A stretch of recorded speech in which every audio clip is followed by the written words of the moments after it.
Hi, welcome to Percipient.ai. I'm Balan Ayyar, our CEO. Our firm's based in Santa Clara, California. We're a Silicon Valley firm focused on artificial intelligence for national security and intelligence missions. It's a pleasure to be with you today to talk about the precepts of human and machine teaming. But first, as we talk about human and machine teaming, it's necessary to understand what we know about artificial intelligence and how completely incontrovertible we believe it is that we incorporate these technologies into the way we make decisions so that we can understand the world more precisely and decisively in the environments that matter the most, where we're protecting life, where we're preventing the loss of life, in the spectrum of issues that our nation and larger free nations of the world, and I dare say humanity, is facing.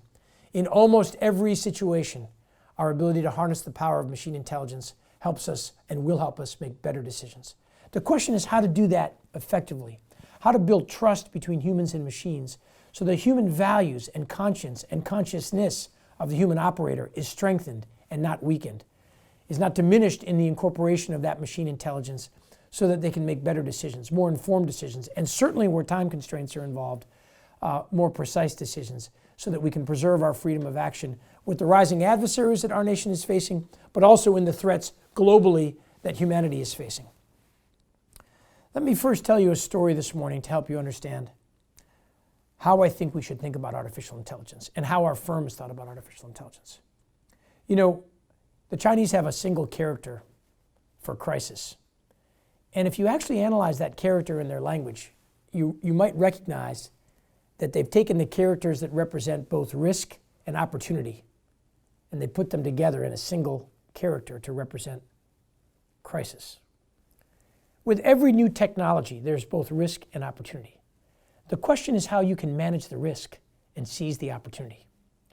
What we know to be true today is our rising adversaries, including China, are taking advantage of every element of data that they can reach in hardware and in software to try and more precisely understand the world in a way that allows them to influence both internally their people and externally their region, and certainly in the coming decades, the world. Their vision of the world is very different than ours. And the question is, which vision of the world will prevail? Part of that has to do with how people are influenced and understand the world. Some of you may have already seen The Social Dilemma on Netflix to better understand what our own technology companies in America have been doing with what Zuboff in her book calls behavioral surplus, how they've created a market for information about you and I and others. What's relevant in this discussion about that discussion is that the ability to understand the world precisely can be very decisive. In one case, building trillion-dollar value companies. In another case, shaping the regional environment that we're in with other nations to preserve the values that we hold dear, as opposed to the ones that they hold dear. This idea that we have to understand the world more precisely and decisively is the driving force behind our incorporation of machine learning, and in our case, as a firm, computer vision, to help our analysts and operators who are faced with extraordinary challenges in understanding threats, to help them better accomplish their responsibilities, and to make decisions faster, more precisely, more decisively, with better information, not relying just on their own experience and intuition, which sometimes can lead to bias, but to be able to challenge that bias by looking at massive amounts of data in a way that we understand so that they can make comprehensive decisions that are based in data, that help them understand they're on a solid foundation for their recommendations, and that they can risk their professional reputation in their tradecraft on the decision they're coming to in a human and machine team. But let me first talk about artificial intelligence. We just recently completed a conference in intelligence and national security. And one thing I took away from it is, it seems to be quite fancy to talk about the potential perils, or risk, if I use that Chinese character, of artificial intelligence, and in particular where my firm operates, computer vision. I think this is entirely manageable risk and largely overblown. And let me explain to you why. You may not have used Google this morning as a search, but most of us are familiar with these search engines. Whether you use DuckDuckGo or whether you use Google search depends on your position on how much you want the world to know about your search. But very few of you, I bet, including me, cared about what was on page 20 of those search results. In fact, most of us naturally know that it's a human and machine team when we query. If you search for my name, you might see pictures of a famous Indian American actress named Bala. You'll know intuitively, because of who you're looking for, that's not me. And Google relies on "that's not me" idea, the idea that they're working with a human to accomplish an outcome, to be able to present you, in some cases, 500 search pages. If you ever take the time to look at the 400th page, you'll find almost no relation to the query that you were asking Google to index. In the same way, occasionally, when the artificial intelligence in computer vision gives you an image of a hubcap that potentially it sees a face in, the data scientists are quick to point out is quite possible, no matter how well trained the models are. You can appreciate, as you do for your Google search, that you're not really looking at page 500. You don't really care that in that query that the shadow of a car had the appearance of a face. And in fact, one step further, it's actually in the very nature of the embeddings to do exactly that. There's nothing unnatural about it at all if you understand machine learning and models and modeling and embeddings.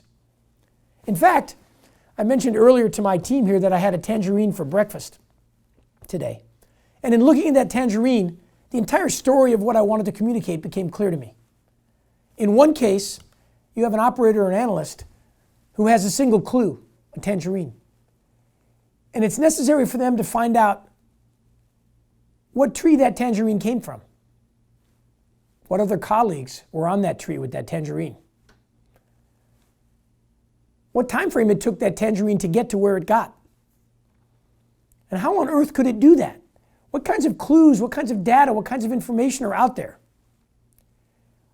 Another example of that tangerine be relevant to our discussion today is when I chose that tangerine among the 4 or 5 that were in my kitchen, every one of them looked different.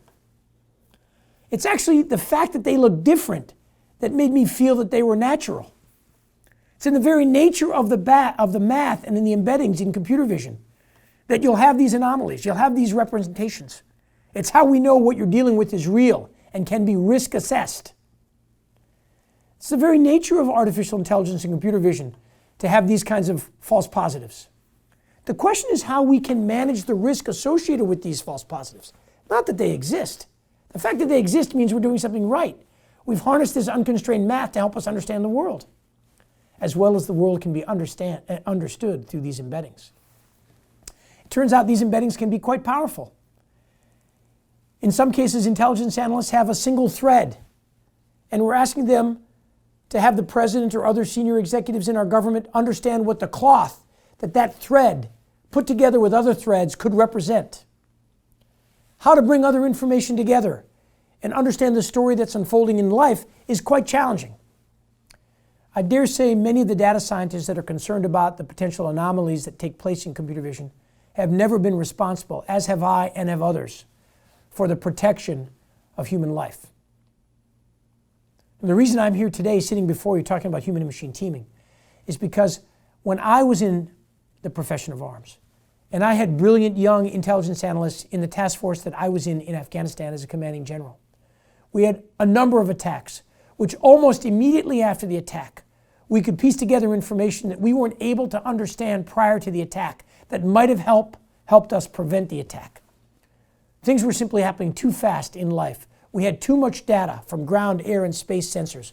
We couldn't have hired the number of analysts necessary to watch all of that video, to examine all of those still images, to look at all the biometric data from people we had touched previously in Afghanistan, to see what potential threats were unfolding. With a heavy heart, I watched the explanations of those attacks unfold, knowing that had we had the ability to recognize certain indicators, certain patterns, we might have been able to save someone's life or our coalition force's life. I'm more than willing to put up with the potential of a false positive. If I can focus my human analyst's attention on the parts of the data and data streams that are relevant to the threats that are unfolding, I've accomplished an enormous amount. And that's what the promise of artificial intelligence and computer vision provides, is the ability to protect, to prevent, to predict, to understand the world more precisely and decisively. We can manage all of the risks. We're going to talk about managing those risks in a few minutes in the form of understanding the precepts of how machine intelligence can work well with humans, in the way that humans make decisions, in the way that humans understand the world. Not in the way that machines understand the world, but in the way that humans understand the world. Because we know the limits of computer vision as it exists today, with the most powerful GPU architectures or other forms of processing, the most powerful algorithms, the most precise training data, we're only able to do a fraction of what the human brain can do in a few seconds, in terms of contextualization. But what we can do well is critical to the brain being able to be used to its most powerful cognitive ability. And that is the ability to consistently recognize objects at a fairly high confidence level across vast amounts of data in seconds. An impossibility for any human or set of humans to do. And to provide that information in a way that a human understands and can take stock of and can decide the relevance of. To be able to do that now can allow us and can allow our human operators and analysts to prevent us from the very real threats that are unfolding in the world in a much more comprehensive way and in a way that preserves our values. So the first area I want to talk about briefly. Some of the conjecture around artificial intelligence suggests that potentially it could threaten the values that our nation and other free nations hold dear. From my perspective, nothing could be further from the truth. Well-designed software is governed by humans. Software is written by us. The very nature of what we're trying to preserve and protect is in the code itself. In the same way that humans are hardwired to recognize right and wrong through their conscience, we can reflect that in the way that we design software, so that humans are better able to recognize the patterns and anomalies for the things that they find important. The machine itself is agnostic. If using Mirage now, our machine intelligence software, you ask it to show where two men and a knife exist in vast amounts of data, Mirage will both return a surgeon about to cut into someone and a thief about to rob someone. Without further training, it doesn't recognize the implicit understanding a human has of one situation being to help and another situation being to harm. We can build the software to work to support the human intelligence decision-making in a way that preserves values, doesn't threaten them. This is a choice we'll make as humans in the way that we design buildings, in the way that we understand nature. We understand these imperfections that come from math are quite natural, and they're quite natural in computer vision as well. As I mentioned earlier, none of you probably look at the search results on page 22 of a query you've asked Google for. Because we all intuitively know that 100 pages of results, on the 100th page, it's very likely the correlation between what I'm searching for and what Google has found is very thin, if at all. Think of that as a place where false positives land if you're using computer vision. These are all entirely manageable risks in the way that we're coming to look at technology and understand technology. There's no reason at all to be concerned about our ability to manage those risks. In particular, this is one of the precepts we'll talk about with human and machine teaming in terms of building trust. But in particular, where we can have the machine intelligence learn from the human operators and analysts as they're accomplishing their mission. I want to hold that thought for a moment. We're going to talk about the precepts in human and machine teaming in a minute. I want to talk briefly about what we know is true about information and data and why it's so critical for us to harness these capabilities. Some of you may have watched the Netflix documentary, The Social Dilemma, in which we kind of capture how it is that many of the most famous technology companies have built markets. From, as Zuboff describes in her book, Behavioral Surplus, the ability to understand us more precisely and through understanding us, predict what it is we'll do, in some cases buying, in some cases decision-making we'll make around our life, that have value in the markets. How we built trillion-dollar companies with algorithms to help us understand the imperfect nature of the human being. You can imagine if we can apply those same capabilities to help us win in the global environment, where there are very real threats to our values, very real threats to our way of life, very real threats to our culture that are unfolding. The ability to harness these capabilities in the national security environment has never been more important, notwithstanding the concerns and risks. There's another thing I'd like everyone to understand that we should all agree to, and that is, even when human beings are accomplishing a mission, nothing is perfect. It's often the case, frankly, that where two human beings look at a situation, based on their own prior experience and native understanding, they conclude different things. Two people seeing the very same set of experiences on video can make assumptions based on their own experience about what's happening that are very, very different. So this idea that without machines, we're more perfect or better able to protect our values is simply a flawed concept. What we're trying to do is produce a better set of conditions under which we make decisions. And the harnessing of machine intelligence in that environment is absolutely critical. really for the next century to be an American century. I want to talk briefly about artificial intelligence now and what we know we can do in artificial intelligence and why this understanding of human and machine teaming is so critical to our success. The first thing in national security and intelligence we have to understand is the consequences are high. And the human tradecraft that's involved in understanding the environment from disparate pieces of information is extraordinary. These are difficult environments to inject any type of machine intelligence without complete transparency and understanding associated with it. The ability to understand how the machine intelligence reaches its recommendations and its confidence levels is critical for the human being to be able to accept that intelligence and to be able to trust it over time as it slowly delegates the lower, less cognitive, less higher level work that it has to do in understanding the world to its machine partner. So the first precepts I'd like to discuss with you about human and machine teaming in artificial intelligence is this notion of understanding precisely what mission, problem, or challenge you're solving. Please don't be one of these technologists that's enamored of the technology, that doesn't know what problem they're solving, that can barely contain themselves with all the potential of a technology without knowing that the simplest application of the technology is terribly difficult, highly non-trivial, in an environment where values are in tension and massive amounts of data are being looked at live, and the intelligence itself is learning from the human operator or analyst as it moves forward. Move out of the realm of discussing the technology and into the realm of what problem we're solving. The most compelling environments I've been in are where people who understand technologies are querying people who are solving real-world problems to better understand how they are solving that problem, what information they're looking at, what situations, if they could create them, would help them make better decisions, what kinds of intelligence and information potentially could the machine present to help understand the process the human is currently in and potentially the new process that the human and machine working together could be in order to accomplish the outcomes the human believes are critical to the success of the mission they represent.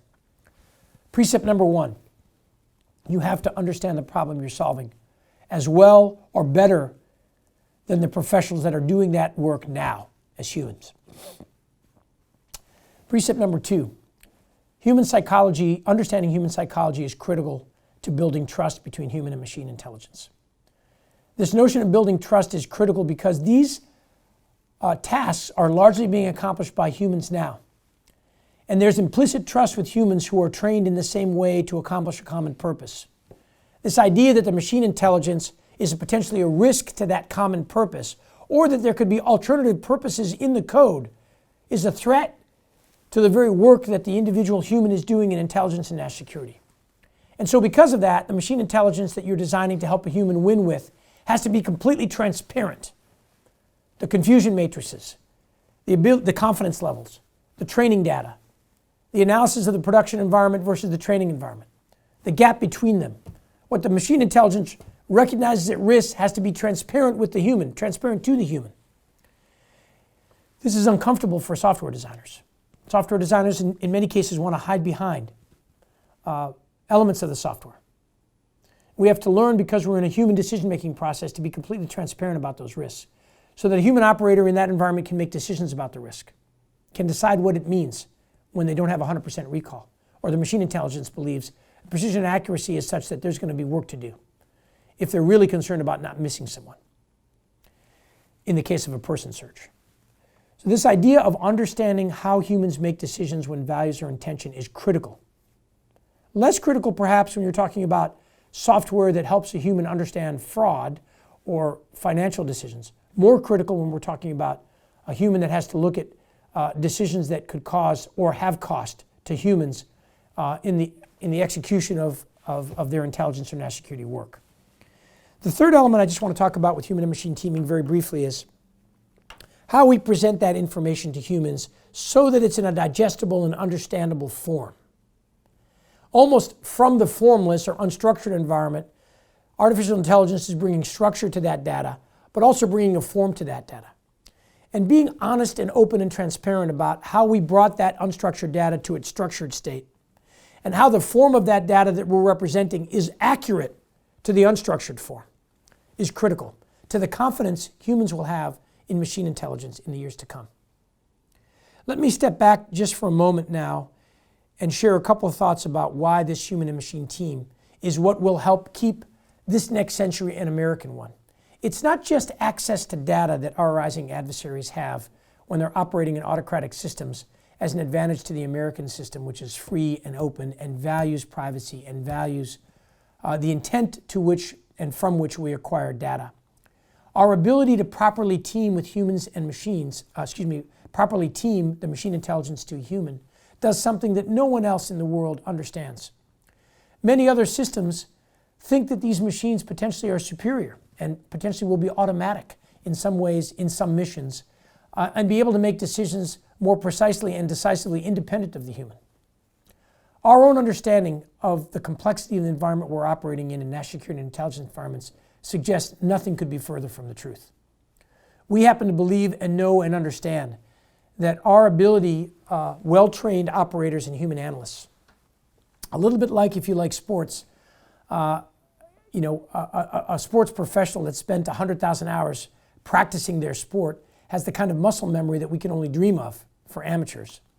And in the same way, people who have been practiced in the art and the tradecraft of intelligence and national security have intuition we can only dream of, and the machine intelligence can only dream of. The question is how to best harness that. The complexity of the environment, the complexity of the threats we're facing, we know simply no machine or no machine intelligence could ever comprehend. And so as a result of that, the way that we build our software to strengthen human decision making allows us to really be expansive, not contractive, in the space that we're in, and doesn't set unrealistic goals for the machine intelligence. In fact, we could do very foundational work well in machine intelligence and give the feeling to an operator or analyst when we present that data that they have superpowers and help them accomplish things that they couldn't otherwise accomplish. Let me go back to the case that brought me here to this table today. If in those days, in 2012 and 2013 in Afghanistan, we'd had the ability to recognize patterns for vehicle-borne improvised explosive devices, as I discussed with you in the case of one vehicle-borne improvised explosive device, where people all the way in the hour and a half that vehicle traversed through Afghanistan's Kabul, the city, all the way during that journey, there were several indications that this vehicle had malintent. In any one of those environments, the patterns that that vehicle were showing, circling bases, people running away from the vehicle, could have been recognized by a machine intelligence. And at that moment, not knowing for sure whether it's a threat, just recognizing that pattern triggered that feed to a human analyst. So a human analyst could understand contextually what might be happening, where the truck was located, that it was looking at and circling American bases, that people were running away that were locals, that would have had some understanding that that jingle truck was from a different part of Afghanistan and shouldn't have been in that part of Kabul at the time it was in that part of Kabul. The human intelligence analyst, had the machine intelligence brought that stream to their intention, would have easily been able to sound the alarm and allow us to protect lives and potentially even destroy that vehicle-borne improvised device before it was able to take the life of our partner or coalition forces or our own U.S. forces. That decision-making process is possible now if we can properly harness the human and machine intelligence to these ends. We're very excited to be in this arena with our partner companies, with great cloud companies, with great companies on all sides of the artificial intelligence spectrum. All of us have to know there's a unifying purpose. And the unifying purpose is to allow our national security and intelligence agencies and operators to understand the world more precisely and decisively in a way that protects and defends our values. Thank you for your time today.